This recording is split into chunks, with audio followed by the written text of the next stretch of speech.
Boa tarde, turma. Sejam muito bem-vindos à nossa aula de ciências. Hoje nós vamos continuar o nosso conteúdo que nós estamos falando, que é o capítulo sobre calor, não é? Deixa eu só conferir capítulo 8, que é falando sobre o calor e as máquinas térmicas, que nós ainda vamos falar sobre isso. E hoje eu quero começar fazendo a correção do exercício que eu deixei para vocês, o exercício xerocado. Então, vamos lá, peguem o caderno, peguem a folha e vamos fazer a correção. Eu coloquei aí as respostas, mas aqui eu vou ler as questões. Vamos lá. A primeira questão é: o que é calor específico? Né? Então, tá aí a resposta, meninos. Ai, passei. O que é o calor específico? A quantidade de energia necessária para elevar a temperatura de 1 grama de uma substância em 1 grau Celsius. Então, esse é o conceito do calor específico. E como nós estudamos na aula passada, cada substância vai ter um calor específico. Né? O calor específico de uma substância para outra vai mudar, vai variar. Ok? Na segunda questão, ele pergunta qual é a fórmula da quantidade de calor, que foi o que nós também estudamos. Quantidade de calor é igual a massa vezes o calor específico, que é representado pela letra C minúscula, e vezes a variação da temperatura. Então, essa é a fórmula da quantidade de calor. E através dessa fórmula também a gente consegue encontrar o calor específico. Ok? Aí ele pergunta também qual é a unidade de medida da quantidade de calor, que é calorias, né? Pode ser também aqui calorias, que é representado pelo CAL. Na terceira questão tem um pequeno cálculo. Qual a quantidade de calor necessária para aquecer 200 gramas de água em 20 graus Celsius? Ele deu o calor específico da água, que é 1 caloria por grama por grau Celsius. Essa é a unidade do calor específico. Aí eu coloquei, meninos, aí os dados nessa questão. Ele me disse que, primeiro eu coloquei a fórmula. Qual é a fórmula da quantidade de calor? Q maiúsculo igual a M vezes C vezes delta T. Vocês estão observando aí, ó. Bem, eu quero a quantidade de calor. Ele me deu a massa, que é o M, ele me disse que é 200 gramas. O calor específico é 1 e a variação da temperatura é 20. Só você fazer a multiplicação. 200 vezes 1, 200. 200 vezes 20, 4.000 calorias. Esta é a quantidade de calor. Ok? Na quarta questão é um cálculo também, mas para você marcar o final. Bem, ele diz assim, um corpo de massa 100 gramas, aí eu coloquei massa igual a 100 gramas, ao receber 2.400 calorias, que é a quantidade de calor, varia sua temperatura de 20 para 60 graus Celsius, sem variar seu estado de agregação. Então, a temperatura variou de 20 para 40. E eu pego a variação, é a temperatura final menos a inicial. A temperatura final aqui é 60, a inicial é 20. 60 menos 20, 40 graus Celsius. Essa vai ser a minha variação de temperatura. O calor específico da substância que constitui esse corpo nesse intervalo de tempo é. Nessa questão, ele já quer o calor específico, meninas. Então, o que eu vou fazer? Vou substituir na fórmula os dados que eu tenho. Eu tenho o Q, que é 2.400, eu tenho a massa, que é 100, e eu tenho o calor específico, que é... Aliás, eu não tenho o calor específico, é o que eu quero. E eu tenho a variação da temperatura, que é 40. Ok? Então, é só usar a fórmula. Bem, o que eu fiz aqui para chegar a esse valor? Eu multipliquei 100 vezes 40. 100 vezes 40. 100 vezes 40 dá 4.000, que é esse valor aqui. Então, organizando essa equação, o que nós vamos fazer? C vai ser igual a 2.400, dividido pelo número que está acompanhando o C, que no caso, multiplicado é 4.000. Então, C igual a 2.400 dividido por 4.000. C igual a 0,6 calorias, gramas, graus Celsius, que é a letra, deixa eu ver aqui, meninos, a letra D, D de dado, ok? A letra D de dado. A quinta questão diz o seguinte: uma batata recém-cozida, ao ser retirada da água quente, demora para esfriar. Uma justificativa possível para esse fato pode ser dada afirmando que a batata tem alto calor específico, letra B de bola, ok? Sexta questão: determine o calor específico em calorias por grama grau Celsius de uma substância com massa 1 kg que, ao receber 5.000 calorias de calor de uma fonte térmica, teve a temperatura elevada em 20 graus Celsius. A primeira coisa que eu vou fazer é colocar os dados. Ele diz que a massa é 1 quilo, só que nós não usamos o quilogramas, nós usamos o grama. Então, eu transformei 1 quilograma em grama. Então, 1 quilograma equivale a 1.000 gramas. A quantidade de calor ele me dá aqui que é 5.000 calorias. E a variação do tempo é 20 graus Celsius. Vou usar a fórmula que eu já aprendi, Q igual a massa vezes C vezes delta T. Agora, vou substituir. Quem é o quê? 5.000. Quem é a massa? 1.000, que eu transformei em grama. O C é o que eu quero e a temperatura é 20, ok? O mesmo processo da questão que nós fizemos anteriormente. O C vai ser igual a 1.000, vai ser igual a 5.000 dividido por 1.000 vezes 20, que dá quanto? 20.000. Então, C é igual a 500 dividido por 20.000, que vai ser igual a 0,25 calorias por gramas por grau Celsius. Nesse caso, a resposta correta é a letra B, ok? E a última questão é para você transformar uma temperatura em outra. Vamos lá?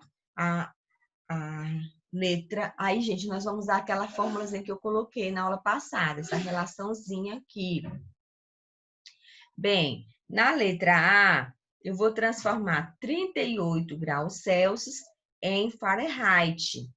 Então, eu vou usar a fórmula, a relação que tem o Celsius e o Fahrenheit. Foi o que eu fiz, usei essa parte aqui.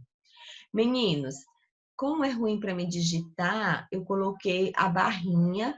Essa barrinha está falando de divisão. Então, TC dividido por 5. A mesma coisa daqui, ó. Igual a TF menos 32, tudo dividido por 9. Igual aqui, viu? Eu estou só explicando porque eu fiz praticamente todos desse jeito, só porque fica melhor de digitar. Bem, meninos, aqui o que eu vou fazer? Eu vou substituir. Lá na questão, ele me disse que o TC é 38 graus Celsius. Aonde está o TC, eu coloco 38 dividido por 5, igual a TF, que é o que eu quero, menos 32 dividido por 9. 38 dividido por 5 dá 7,6. Aí eu repito o restante. Agora aqui eu vou fazer a multiplicação do 7,6 por 9 e o TF menos 32 por 1, que está abaixo do 7,6. Então, vamos lá. TF menos 32 multiplicado por 1, TF menos 32, igual a 7,6 vezes 9, que vai dar 68. TF é igual a 68 mais 32, porque o 32 vai para o outro lado com sinal positivo. TF igual a 100,4 grau Fahrenheit, ok? Assim nós vamos fazer com todas as questões. Na letra B, 80 graus em Fahrenheit. 80 graus, aliás, meninos, 80 graus Fahrenheit em Celsius. É isso que ele quer. Vou usar a mesma forma. A diferença é que eu vou substituir o TF. Foi o que eu fiz aqui. Vamos lá. Eu repeti TC dividido por 5 igual a 80, que é o meu grau em Fahrenheit, menos 32 dividido por 9. Repeti novamente, TC dividido por 5 igual 80 menos 32 igual a 48,9. TC igual a 5,3. Aliás, TC sobre 5 igual a 5,3, porque foi essa divisão aqui que eu fiz. Aí, TC vai ser igual a 26,5 graus Celsius. Por quê, meninos? Porque eu multipliquei os extremos.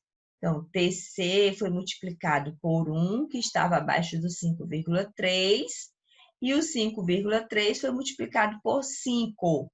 Aí deu esse resultado, ok? Assim nós fazemos com todas as questões. No caso da letra C, deixa eu ver aqui o que ele quer. 30 graus Celsius em Kelvin. Aí eu já peguei essa parte e igualei com essa porque tem Kelvin. Fiz o mesmo processo, observem direitinho. Na letra D, 70 Fahrenheit em Kelvin. Do mesmo jeitinho. Aqui está o resultado, ok? Façam aí a correção. Qualquer dúvida que vocês tiverem com relação ao resultado, coloquem aí no grupo. Professor, eu não entendi. Por que deu esse valor? Porque a senhora calculou desse jeito. Coloca aí, mas não fique sem entender essas questões. Tudo bem? Bem, meninos, agora nós vamos falar de calor latente. Qual o conceito de calor latente? Ok? Prestem atenção, nós já falamos de quantidade de calor, nós já falamos de calor específico, conceito de calor específico, e agora nós vamos falar de calor latente. É importante que vocês façam essa diferenciação. Bem, o que é o calor latente? Calor latente é a quantidade de energia térmica que é absorvida ou cedida por um corpo durante uma mudança de seu estado físico.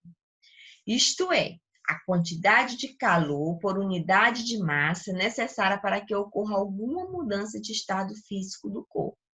Então, o calor latente vai ser essa energia que vai ser doada ou que vai ser absorvida, né? Para que ocorra a mudança do estado físico. Essa é a principal diferenciação que eu faço do calor latente para o calor específico, porque aqui no calor latente vai acontecer a mudança do estado físico, ok? O calor, ele vai atuar na mudança apenas do estado físico daquela matéria. A unidade de calor, no calor latente, é calorias por gramas. Aqui já não tem graus Celsius, ok? E a fórmula vai ser Q igual a massa vezes o calor latente. Esse L aqui maiúsculo representa o calor latente. O Q é a quantidade de calor e o M é a massa. Então, para encontrar a quantidade de calor latente, eu vou multiplicar. Eu vou precisar da quantidade de massa e vou precisar da quantidade de calor. O calor latente está dividido em calor latente de fusão e calor latente de vaporização. O que é o calor latente de fusão? É o calor que é absorvido ou cedido pelos corpos durante o processo de fusão, que é quando ele passa do sólido para o líquido ou do líquido para o gasoso, ou do líquido para o sólido, como e vice-versa, com temperatura constante. Então, ali está representado o calor latente de fusão. E o calor latente de vaporização é aquele que é transferido durante as transformações gasoso-líquido ou vice-versa, líquido-gasoso em temperatura constante, ok? Bem, meninos, a propagação de calor. Como esse calor ele pode ser propagado? Ele pode ser propagado de 3 formas, né? Através da condução, da convecção e da irradiação. Então, a propagação de calor vai ser a transferência de calor de um objeto para o outro. Vamos entender como funciona cada um desses processos. Eu coloquei até aqui uma imagem, né? Nós temos aqui um bule, né? Uma chaleirazinha. Então, aqui nós vamos ter um processo que é chamado de convecção. Aqui, nessa panela, que está, né, diretamente ligada algo que está transmitindo energia, calor. Aí nós vamos ter o processo de condução. E aqui, representado por essas setinhas vermelhas, nós vamos ter o processo de radiação. Vamos entender cada um desses processos, como que cada um acontece. O processo de condução. Olha o que o nome já diz, condução. Então, nesse processo de transferência de energia térmica, átomos e moléculas do corpo com maior temperatura apresentam maior agitação e transferem parte dessa energia térmica para átomos e moléculas próximas. Por exemplo, está aqui uma panela, você coloca uma colher de alumínio dentro dessa panela, demora algum momento, essa panela está ao fogo. O que acontece com essa colher? Ela está quente, né? O que ela está vermelhinha aqui representando que ela está quente. Então, nesse processo, aconteceu uma condução. A energia térmica, o calor que estava na panela, foi transferido para a colher. As moléculas do corpo, que estava com maior temperatura, que no caso era a panela, foi transferido para a colher, que estava em menor temperatura. Então, condução, foi conduzida. É isso que acontece, por exemplo, né, quando você coloca algo quente próximo, aliás, algo próximo a algo que está quente, né? Então, né, aquele objeto vai esquentar, vai ter um processo onde ele vai esquentar, e esse processo de esquentar nós chamamos de condução.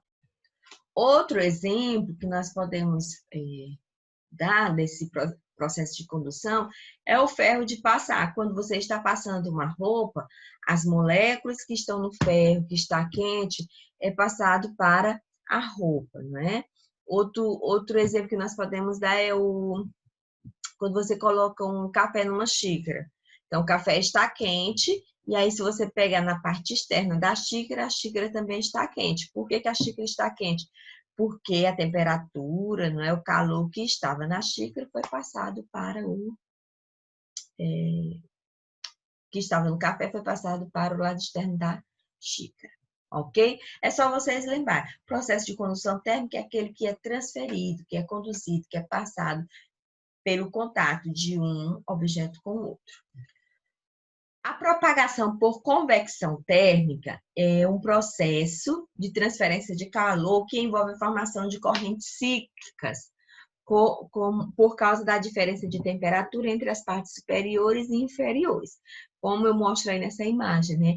Acontece uma corrente cíclica. As camadas, né, superiores, elas vão descendo para a camada inferior e assim todo o conteúdo vai sendo esquentado, né? O processo de transferência de calor. Isso também vai acontecer, meninos, na geladeira, no ar-condicionado, no aquecedor, no aquecimento, né, de líquidos numa panela, que é o exemplo que eu estou colocando aqui para vocês. Então, vai acontecer a partir da formação de correntes cíclicas naquele corpo, naquele objeto, naquela substância. E a propagação por irradiação térmicas. Nesse processo, as ondas eletromagnéticas são emitidas na faixa do infravermelho, não necessitando de meio material para se propagar. Como exemplo, eu coloquei essa primeira imagem em uma fogueira, você não precisa colocar a sua mão no fogo para esquentar, não é isso? Você coloca próximo e aí, por irradiação, suas mãos recebem o aumento da temperatura que está sendo emitida pela fogueira. E hoje também nós usamos esse processo de radiação térmica muito, né? Nesses detectores de energia que a pessoa põe perto, né, do seu braço, da sua testa, e só por aproximação a pessoa consegue identificar a temperatura do seu corpo. Então, a irradiação não tem contato, ela tem uma aproximação, mas mesmo assim há a propagação daquele daquele calor, daquela temperatura. Ok, meninos? Então, hoje nós ficamos com essas duas partes, né? O calor latente, o que é o calor latente, a fórmula do calor latente, que vocês não podem esquecer, e os três tipos de propagação de calor, que é por condução, convecção e por irradiação. Tudo bem com vocês? Então, qualquer dúvida, coloque aí no grupo, para nós estarmos tirando todas essas dúvidas que vocês tiverem. Ok? Depois nós vamos continuar falando de equilíbrio térmico. Então, um cheiro, até a nossa próxima aula e que Deus abençoe a cada um. Tchau!